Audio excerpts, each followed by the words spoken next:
Gold Trails and Ghost Towns with Mike Roberts and Bill Barlee.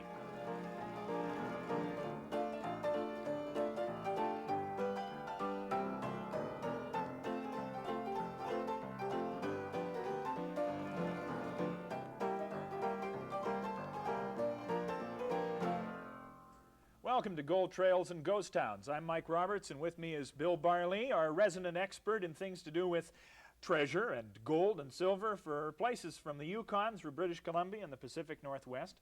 When we had our last program, we talked about Yale, the gateway, I guess, to the interior of the province of British Columbia, but we go through the gates and inland today.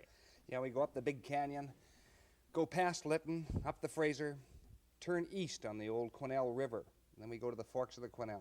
Very fascinating area, Mike. Would this be in the late 50s, 1850s? 1859. That's the time. And there's treasure associated with this country, too? Absolutely intriguing treasure story I've traced for about 18 years. Quesnel Forks, is that the same as Quesnel today? No, entirely different. There was Quesnel Mouth, which is Quesnel today, and the Forks of the Quesnel, or Quesnel Forks, which is upriver at the division of the Forks, the South and North Fork. Okay, we're going to take a look at that country, have some remarkable treasure stories, talk about the Chinese and gold a little bit today, right after we take this break. Don't go away.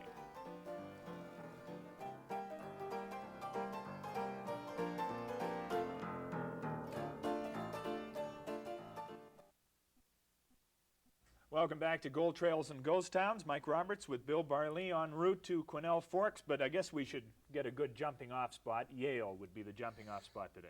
Yeah, Yale's a natural, Mike. This is the metropolis of the interior. It was the jumping off spot to the Caribou, to the gold fields, and it was the big town of the interior of British Columbia. Miners could get here by coming on the sternwheeler, come up by land. They came up by land. Now, it's interesting. Before 1863, they had to go overland. They had to go up through the Big Canyon, past Jackass Mountain, past the Colonel's Retreat, until they built the Caribou Road, which was sometime later. The Barnard's Express shot here with an 8-horse hitch. This, I guess the gold rush in the interior made this company. Oh, certainly it did. And by then, the Caribou Road was built. What an engineering feat.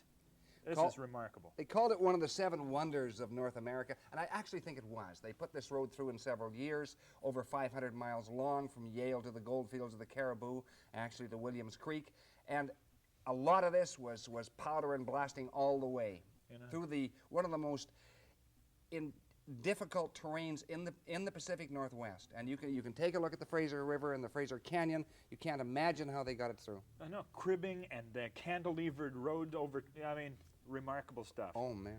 But the guys who preceded that, they had to go in across these mountains, Jackass Mountain and the like. That was a rough run. Oh, yeah, very, very difficult. One false step consigned you to sudden death. That's all there was. And this is certainly, you can read this in the old diaries, and you had a lot of individuals, most of them Americans, most of them Californians, who came up the Fraser River, following up the rush in 1858, 1859. And they came through various small towns, such as Lytton and Lillooet and all these towns along the way. Now, Lytton is a pivotal town, is it not? I mean, it was established about this time. Was it a gold-based town? Originally, it was called the Forks, and its raison d'etre was because of the gold rush. It would never have existed. Established and named after Bulwer Lytton, who was an English... Bulwer Lytton, who was, they say, the most interesting. He wasn't really interesting. He was very boring, but he was a prolific writer. Yeah. And they said that you listen to him for half an hour is like listening to the ordinary man for 2 or 3 years. He was awful, just awful. Prospectors had to make a decision when they came to Lytton. There was a lot of direction to go. Yes, that's right. They had to either go up the Thompson. Many of them did. Many of them went up the Thompson River. They went east on the Thompson. But the bulk of the miners still went up the Fraser, following this trail of gold on the bars as they went up. And there was Sailor's Bar and Murderer's Bar and Strawberry and all the other bars all the way up the Fraser. And they were following this trail of gold, thinking it would lead them to the Mother Lode. If they went up the Thompson, was it the dross for them there? Nothing? Not exactly. Dead Man's Bend had some gold in it. There was some gold on the Thompson. Beyond that, there was Scotch Creek. And, of course, beyond that, eventually, the Big Bend country. Yeah. But it was not the gold they were seeking. Who are these prospectors? Run a few names by me. Well, the most fascinating one was a guy called John Rose, who was not generally well known in the annals of the Pacific Northwest. But he was probably the best placer prospector in British Columbia. Others were well known. There was Billy Cunningham. There was George Weaver, who was a mine finder from California. There was Siwash McDonald, a Canadian half-breed, actually from the state of Washington, Colville area. Doc Keithley, host of individuals. These are the 1858ers. These are the first ones. These are the vanguard of the rush. Okay. And they're, of course, searching for this stuff. This shot just kills me. How much does that nugget weigh? Well, I think this nugget weighs, by looking at, around 3 pounds, very close to 3 pounds troy. This is large by British Columbia standards, not large by world standards, Mike. But it certainly would attract attention. You would never forget it. Never. Quesnel Forks. This is the shot. Okay. The miners went up the Fraser River. They turned east. Some of them turned east at Quesnel Mouth, following the trail of gold, and they went up the river, testing each bar as they went, Rose's Bar and so on, and they came to the forks of Quesnel. Another decision. And some of them went on the South Fork, some stayed right there at the forks of the Quesnel and established a settlement, which we see in this photograph. And some went up the North Fork. How many people lived in Quesnel Forks in its heyday? Probably in 1859, somewhere around 1,000, but a moving, shifting population all the time. So there were literally dozens and dozens and scores of miners coming upriver and scores going back and so on, whether they had confidence in the area. This was, of course, very important. Now, when I think of placer mining, I think of sort of the gold pan, but this is a different breed of cat here. Just up from Quesnel Forks on the south side of the South Fork was a very, very famous area. It was called Dancing Bill's Gulch at first, later became known as the Bullion Mine, and it was taken over by a man called J.B. Hobson, John Beauregard Hobson, who was from California, probably the best hydraulicer in the business. That meant they used this type of, and we see it in this photograph here, a water cannon, which is called a monitor or a giant, and it's kind of like a gun, and it shoots out water at a terrific pressure underhead, and it washes down the gravel through a bedrock sluice. And the people that would operate that monitor, they would just be like a guy operating a cannon. He could direct it anywhere he wanted and tear down that gravel there. They were artists of the gold fields. I remember talking to old Mr. Murray of the Likely area some years ago, and he said they could actually direct that large monitor, the jet from a large monitor into some gravel, and carry that gravel under the cushion of water over and drop it at the mouth of the bedrock sluice. That's how good they were. What did they call guys who did that They were work? the pipers. Pipers. Yeah. And how much pressure would come out of one of those? So much pressure that if you ever got in the way of it, you were a dead man. It would literally tear you apart. Then the monitors ranged from about 1 inch up to about 14 inch. So they were, and of course the larger monitors, once you get beyond 4 inch, that was a very, very dangerous and lethal sort of piece of mining equipment. Had to have very, very steady men on it. And it certainly tuck out the country. Oh, yes. The most efficient method of mining. When the guys got the gold, I mean, as they directed these tons of gravels into these sluice boxes, what process did they use to finally capture it from the...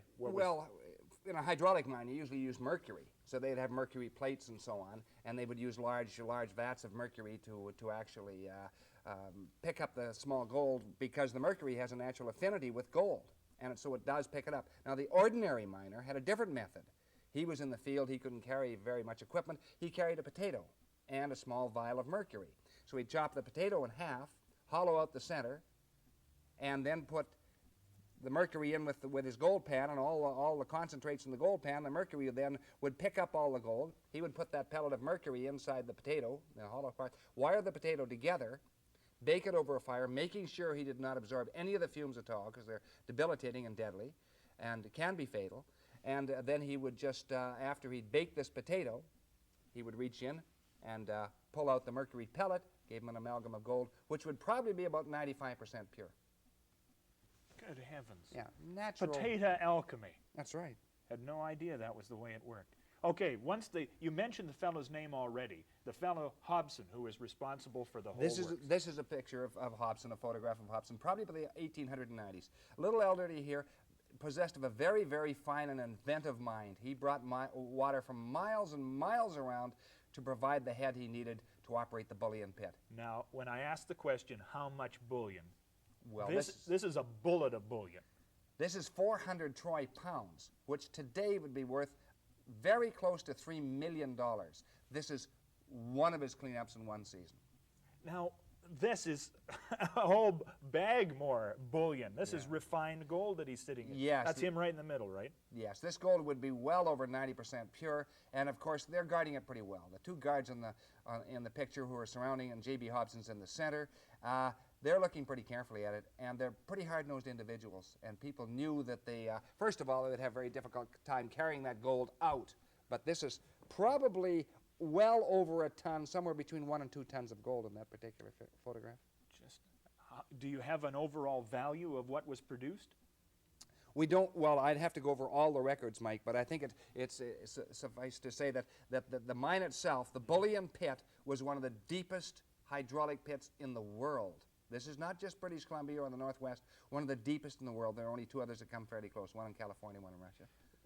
People are constantly looking for this thing they call the mother lode. Why don't you call the bullion pit the mother lode? It's the deepest, the biggest. It hauled out tons and tons of the stuff. But the mother lode is very close to the original source. So what they're really looking at in the mother lode is the quartz stringers or the quartz veins that the original gold was derived from. In other words, they were cut away by water action, and then they eventually distributed this gold down the creeks and down the streams. That's what they're looking for, the original source, which would be hard rock, Mike. Have they, who's found the mother lode? Obviously, the gold in Johannesburg must be a mother lode. Where's the mother lode in BC? Well, the mother lode in the Caribou is right close to Barkerville itself, right near the old town of Wells, and this is pretty well established that it came from Cow Mountain and Mosquito Creek and Island Mountain and so on, so all through that area. There's a lot of daughters around, though. Apparently, there's still some of Quesnel Forks left today. There is some of Quesnel Forks left. One of the classic ghost towns, and this shows a picture of Quesnel Forks, very close to what it looks like today. This photograph was taken in the 70s, and you're going through the old Chinese section just beyond 2nd Street and down near Nason Avenue. And these buildings were the buildings of commerce of that day. That's right, and this is old McRae's General Store. John McRae was a very famous merchant, probably the most famous merchant in Quesnel Forks. This building, unfortunately, no longer exists. You recommend the saving or the preservation of this town and what's left of it? Oh, definitely. One of the classic towns. It's very important historically. One of the early gold towns of British Columbia. Would not take much to save it. Should be saved. Okay. We've got a few little treasures here. The bottle finding era was very popular in the 60s and 70s, it seemed to me. That's right. A lot of people headed out there. These bottles represent what? Tell me about this one. Well, they're here. typical of the bottles. Those were found in Quesnel Forks by old Mr. and Mrs. Nielsen, Mrs. Winifred Nielsen and Herman Nielsen, who lived in Quesnel Forks for about, 40 or 50 years, so they were up there a long time. Enterprise Brewing Company of San Francisco for the brown one here. Yeah. And this bottle, this is just a beauty. What, how do you describe, this is Kitterland? Kitterland, yes, that's a Dutch bottle, and that's a 3 mold, and it's really typical of the bottles that came out of Quesnel Forks. There were literally thousands of bottles came out of Quesnel Forks. And you call that desert glass? Yes, it's desert glass. Because it's discolored slightly. It's got that slightly opaque valve at center. This was one of the first marketing tools to build a bottle that you could not put down. Had to finish it. What did you call this shape? What is that? That's a torpedo type.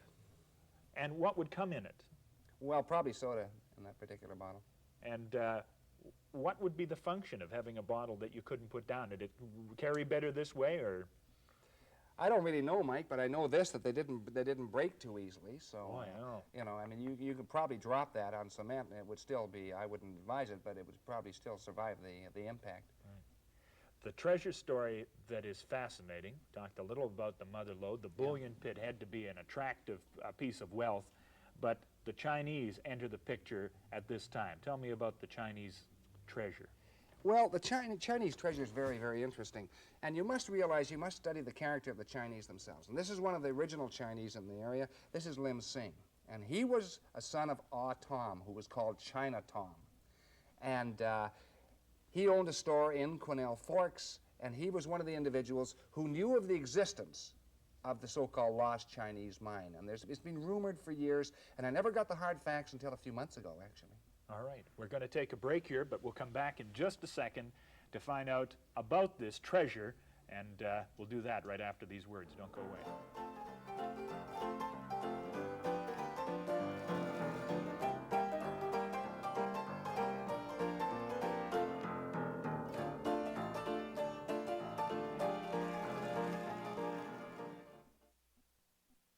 Welcome back to Gold Trails and Ghost Towns. Mike Roberts with Bill Barlee, and we're talking about a lost Chinese mine worth millions. Probably worth millions. We don't know how much is left, Mike, but certainly they took, it's hard to tell, but probably several hundred pounds of very, very coarse gold out of this mine. Now, the Chinese, of course, were miners, followed the gold throughout British Columbia, and there were many Chinese miners in Quesnel Forks. Hundreds of Chinese miners in and around Quesnel Forks, working places like Murderer's Gulch, Kangaroo Gulch, Big Wheel Flat, and so on. The gold we see in these pans is the kind of gold they were hauling out. This is the kind of gold they were getting from the lost mine, not the kind of gold they're getting from right around, directly around Quesnel Forks. Now, that picture we just looked at was from the Cedar Creek mine, and that was 1921. And this was another mine that they had missed in the 1860s, was finally found by two trappers, Platt and Line, in 1921. And we think there's a relationship between the Cedar Creek run and the lost mine. It occurs in similar kind of ground, that kind of thing? Probably very close to the same altitude. This is the documentation we have and the evidence we have, which in some areas is rather sketchy, Mike. I cannot ever conceive of a lost mine, given the number of men crawling this country with all the expertise and the fever. Tell me how this mine became the lost mine. Okay, by 1860 and 1861, certainly 1862, the white miners had passed on upriver, up the North Fork, up the Caribou River, onto Keithley Creek, over to Cunningham, over to Antler, and eventually into the Caribou proper. That is Lightning Creek and Williams Creek and Nelson and Slough and all these famous historic creeks of the past. And the Chinese lagged in the rush, so they stayed around Quesnel Forks and mined, and eventually their diggings began to be depleted. So a few of the Chinese set out to prospect the immediate area. And two Chinese in 1864 crossed over at 4 Mile, crossed over the North Fork of the river, and went up past Kangaroo Gulch and disappeared into the hills.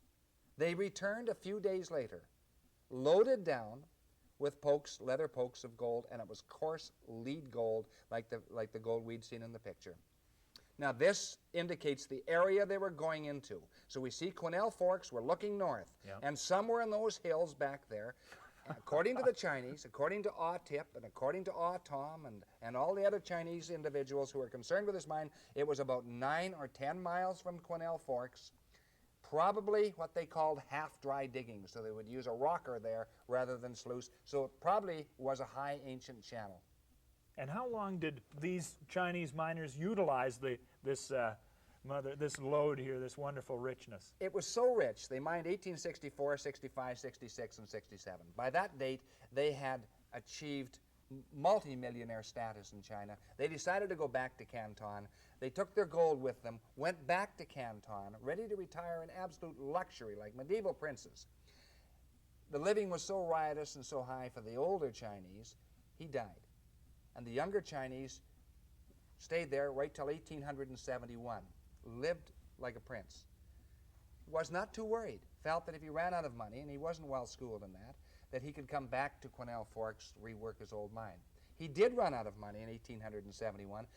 Came back across, had enough money for fare across the sea, and went to Victoria, over to Yale, up the Fraser River, up past Quesnel Mouth, and right to Quesnel Forks, back where he came from. But the country had changed. In 1869, a devastating forest fire, which you can follow in the old newspapers like the British colonies, swept that whole country, destroyed all the landmarks he had used, including probably some very, very cleverly marked trees that they were no longer there. They'd been burned. 18 prospectors had been killed in this fire. He went back still convinced that he could find his lost mine and looked for the remainder of his days north of Quesnel Forks, north of 4 Mile, and somewhere north of Kangaroo Gulch. Never did find it. But the individuals who knew him and knew the story, other Chinese, were convinced that the mine existed. They had seen the gold, they knew the two old miners, and they knew that the mine existed, so therefore they spent up to 70 years looking for the mine. 70 years. 70, from 1871 right till the 1950s, until the last Chinese disappeared from Quesnel Forks. Men like Ah Tip looked every year. Some white men like Shorty LaHaye looked every year. Ah Tom knew of his existence. Lim Sing knew of its existence. All the Chinese knew of the existence of this mine, and they were not prone to chase after lost mines that were simply did not exist. They knew it existed. No one had found it. No one has found it to this day. And you point to the 1921 find on Cedar Creek, which was a tremendously rich mine. That's right. In similar kind of country, another deposit of gold could exist right this very minute. Quite easily. They missed Cedar Creek, and they found it, but they didn't find the lost Chinese mine. The scales, and with some of the artifacts from your collection we have in front of us right now, these scales, these Chinese scales, were used to weigh the very gold that these people were finding. These scales weighed that gold. These scales belonged to Ah Tom, and then it belonged to Lim Sing, and then it belonged to the Nielsen's who sold them to me. And they are unique in that they are bank scales. There was an old Chinese bank in Quesnel, and when the Chinese came in and weighed their gold, they weighed them on this type of scales. These are wonderful, wonderful weights. These are not like, what do you call it, penny weights? Penny weights or troy weight. No, they aren't. This is the Chinese weighting system, and this shows what we call the catty weights. And they were familiar with this system, so the Chinese would come in and weigh their gold on this scales with old Ah Tom or China Tom. This weight right here, what would it weigh? It doesn't weigh exactly what other, but to have this much gold in your hands gives you a funny tingle in the pit of your stomach. Especially when you realize that several millions of dollars were weighed on this particular scales. Oh, sorry, I was picking up a second one and a third one. There were 11 weights in the set, and there were probably 12 because the Chinese usually had numbers divisible by 4. Yeah. Remarkable. What a find. This is a piece of history and a piece of art. They're sitting on top of a little occasional table that weighs about, what, 250 pounds? 250, 275 pounds, and it's an express safe. Came over into Quesnel Forks in the 1860s. Came overland, actually, and came into Ah Tom's original store. So the gold was transferred from these weights and this scales into the drawer, and eventually at night from the drawer into the safe, which was locked with a very clever locking system. All right, I have a key in my hand here. This key has got 4 different clefts to it, but only one of them works. At a certain angle. At a certain angle. And it doesn't open clockwise. That's right. It opens counterclockwise. Counterclockwise. And they're inside it. And the safe itself, of course, has the Wells Fargo colors. This is an original Wells Fargo safe. Wells Fargo was in British Columbia, Mike, and this was an original Wells Fargo safe with the forest green coloring on it, and somebody repainted it again. Now, these silver dollars, what's the story behind the well, silver dollars? when we purchased the safe, there were a lot of gold coins in it, and when we actually packed the safe on the truck to bring it back into the collection, a number of gold coins fell out. And so this was used as a storage place, or as actually a safe or a bank for the Chinese in Quesnel Forks. When you mentioned some of the names of the people, these people actually exist. You've mentioned all sorts of names, but one of the ones was Ah Tom, and you have here China Ah Tom. That's right. He was known as China Tom or Ah Tom. So they wanted to make sure he was called China Tom, and he was the guy who knew of the existence of the mine, along with all the other Chinese in Quesnel Forks. It's still there. It's still there. That's our Gold Trail and Ghost Town for today. We'll see you next week.